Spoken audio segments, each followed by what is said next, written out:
Bien, bonjour à toutes et à tous. Heureux de vous retrouver pour cette nouvelle conférence de presse, évidemment un peu particulière aujourd'hui, tout simplement parce qu'elle va porter pour l'essentiel donc sur notre journée parlementaire de jeudi prochain. Donc notre niche donc est guidée par une conviction forte. Donc pour restaurer la confiance des Français, il faut redonner force aux collectivités territoriales, restaurer l'autorité de l'État et combattre la désertification médicale. Voilà ce qui évidemment permet d'orchestrer notre journée parlementaire avec cinq textes qui seront proposés en vue d'être utiles, être lucides, être fidèles à nos convictions. Voilà l'esprit donc de cette niche.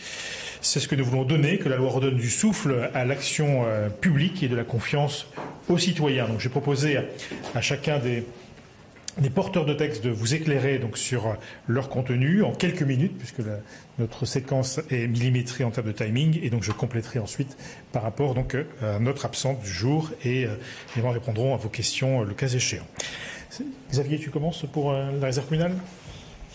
Oui, alors bonjour à toutes et à tous. Je rapporte deux textes, là en tout cas celui de notre collègue Didier Lemaire qui a constaté avec l'évolution en particulier des phénomènes climatiques la nécessité de travailler sur les réserves communales de sécurité civile. C'est un texte qui avait déjà été examiné dans le cadre de la précédente législature, qui avait donné lieu à un large consensus et qui aujourd'hui est à nouveau présenté post-dissolution. Ce texte envisage deux éléments essentiels. D'une part, renforcer la capacité de mobilisation rapide des réserves communales pour aider l'ensemble de la chaîne à couvrir les difficultés en lien en particulier avec des difficultés climatiques ou par exemple les méga-feux, et puis également de mettre en avant et de donner une validation des compétences pour que les jeunes qui s'engagent auprès de la réserve communale de sécurité puissent valoriser leur action. Voilà le premier texte qui sera examiné, qui a donné lieu au moment de la commission à un vote unanime et qui sera présenté en première intention. Le deuxième texte, on va vous le faire dans la chronologie des événements. Le deuxième texte est celui de Loïc Kervent qui, lui, traite plus particulièrement de l'exécution des peines d'emprisonnement ferme. Oui, bonjour à toutes et à tous. Ce que nous observons, c'est que depuis quelques années, la politique pénale elle a été marquée par une idéologie anti-prison. Et finalement, avec cette idéologie, on perd sur tous les plans, c'est-à-dire qu'on a la récidive qui augmente, l'incompréhension du citoyen qui explose et la surpopulation carcérale qui progresse. Et c'est tellement idéologique qu'on a renoncé à certains principes fondamentaux du droit, par exemple l'individualisation des peines ou la liberté du juge pénal. Donc ce que nous proposons, c'est de redonner de la liberté au juge pénal en lui permettant à la fois de prononcer des peines de moins égales à 1 mois jusqu'à 1 mois de prison ferme. C'est aussi de mettre fin à l'aménagement systématique des peines de prison ferme en dessous de 6 mois et quasi systématique jusqu'à 1 an, et aussi toujours dans cette logique de liberté, de lui redonner cette possibilité d'aménager qu'il n'avait plus à partir de 12 mois et jusqu'à 24 mois. C'est un vrai changement de paradigme.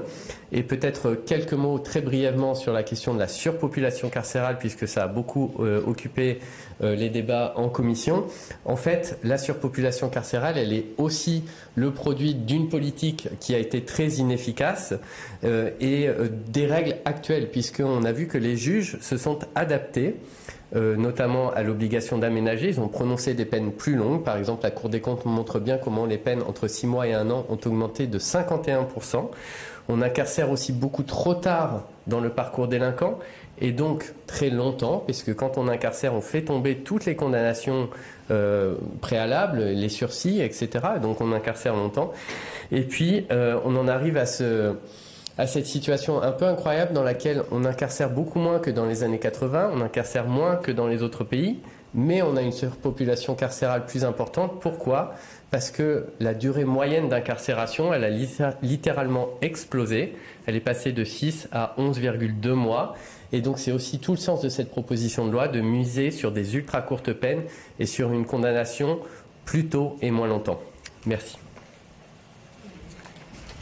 Le troisième texte, toujours dans l'esprit à la fois d'autorité, de redonner la capacité à la fois à nos collectivités, évidemment, et à la puissance publique, c'est le texte relatif à la réforme de l'accueil des gens du voyage. C'est un texte qui se fonde évidemment sur la loi de 2000, dite loi Besson, mais qui, avec le temps, nous pouvons constater une évolution assez défavorable, même très défavorable, des installations illicites. Donc ce texte que j'ai l'honneur de porter traite plus particulièrement de 3 volets. Un volet incitatif, un volet dissuasif et un volet répressif.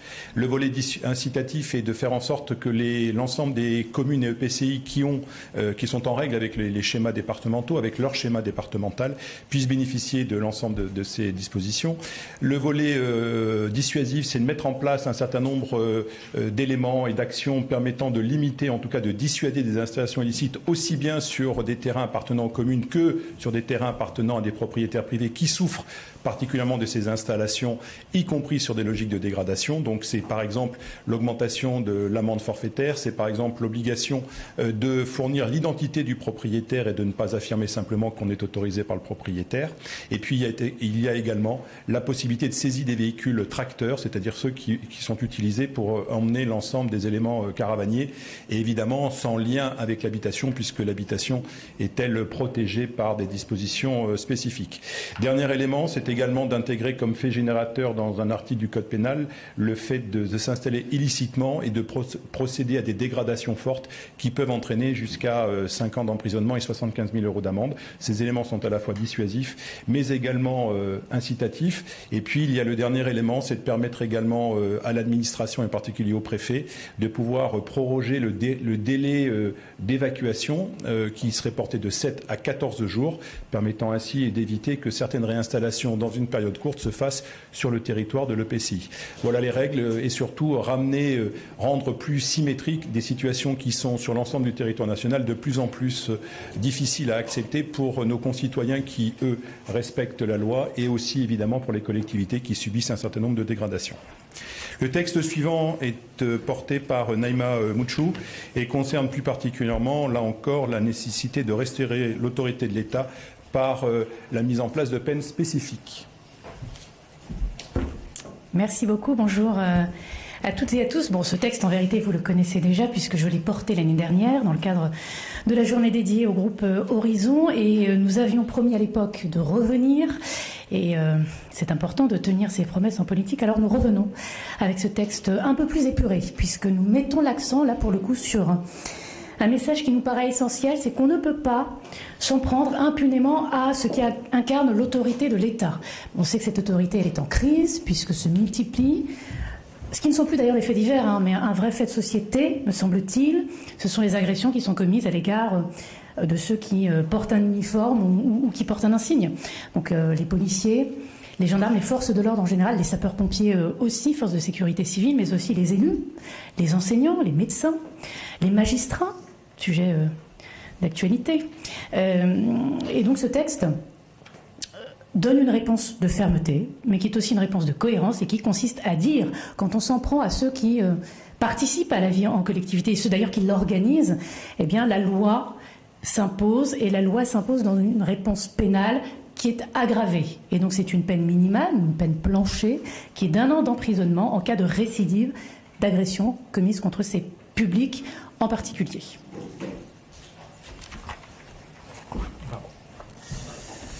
Voilà, il me revient de vous présenter le 5e texte. Vous avez vu que notre groupe reste dans la constance, à la fois sur les questions de justice, sur les questions d'accompagnement des collectivités locales, mais aussi, vous le savez, nous sommes très présents sur les questions de démographie médicale. Alors ce texte vise en particulier la démographie professionnelle des orthophonistes, en proposant à la fois d'augmenter finalement la formation, puisque 50% de places supplémentaires seraient proposées en formation d'ici 2030. Former davantage d'orthophonistes, c'est investir dans une médecine de proximité, de prévention et d'accompagnement.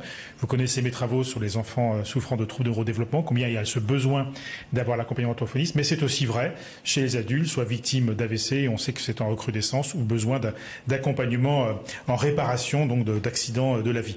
Et donc cette loi permettra donc d'apporter des éléments de réponse en termes de formation, de disponibilité et de répondre quelque part aussi aux questions de désertification médicale qui animent souvent nos débats.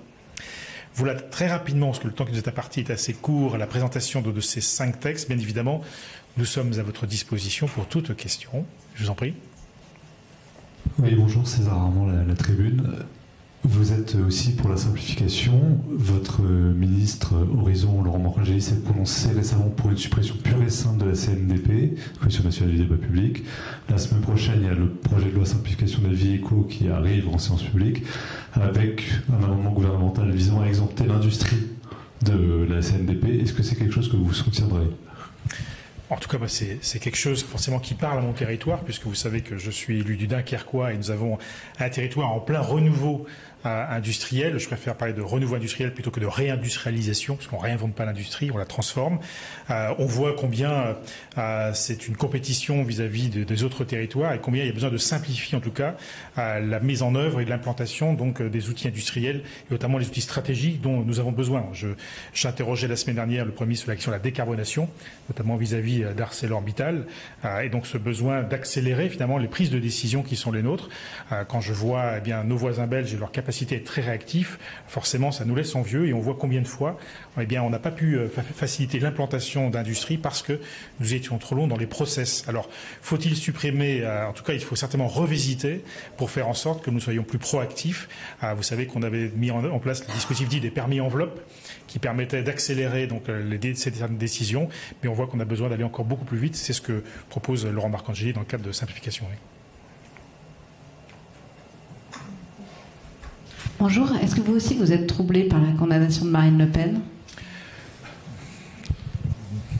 Écoutez, si vous m'interrogez sur ce sujet, qu'est-ce que je peux vous dire ? Simplement que aujourd'hui, ce que l'on commente, c'est finalement une partie de la décision de justice qui a été rendue. Moi, je rappelle qu'il y a une condamnation qui est proposée pour détournement de fonds publics. Je pense que détournement de fonds publics en bande organisée. C'est un parti qui est condamné et puis un certain nombre de protagonistes. Je pense que la justice a fait son travail. Il y a un rapport de 152 pages qu'on s'invite tous à lire avant de commenter.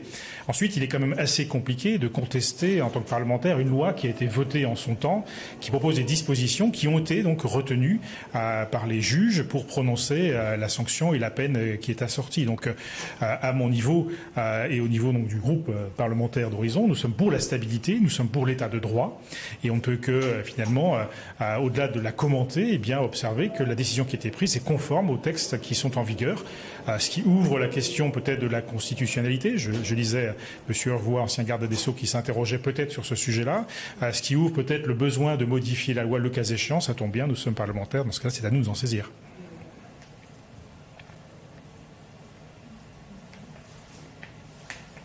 Y a-t-il d'autres questions ?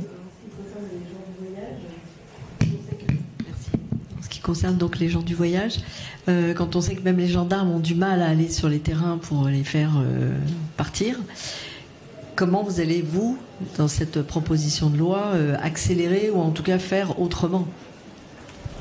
Alors, ce sont des outils supplémentaires qui, en fait, représentent, si je puis me permettre, le premier étage d'une fusée à 2 étages, puisque le ministère de l'Intérieur est actuellement en train de travailler sur un certain nombre de complémentations, si vous voulez, et avec potentiellement un texte qui devrait arriver sur un certain nombre de sujets, y compris sur le premier sujet nécessaire, c'est les aires d'accueil adaptées à la situation de cette population qui existe et qu'il faut reconnaître dans ses droits de déplacement, mais surtout de traiter plus particulièrement les vrais faux gens du voyage, ceux qui sont en réalité dans des EPCI, dans des communautés de communes par exemple, qui n'en bougent pas et qui tournent en fait sur des terrains, ce qui pose un autre sujet en matière d'installation.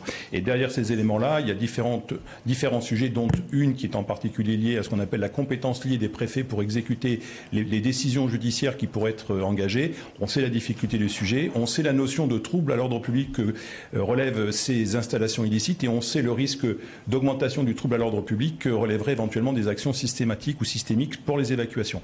Donc c'est un équilibre, mais c'est surtout la capacité dissuasive et la capacité de sanction lorsque vous évoquez et que vous tapez, si j'ose dire, au cœur ces personnes qui sont en situation illicite de leur saisir leur véhicule. Vous savez que quelque part vous marquez un risque potentiel et ça leur permet, à condition d'avoir les terrains nécessaires, de les accueillir correctement et dignement, ce qui est une obligation.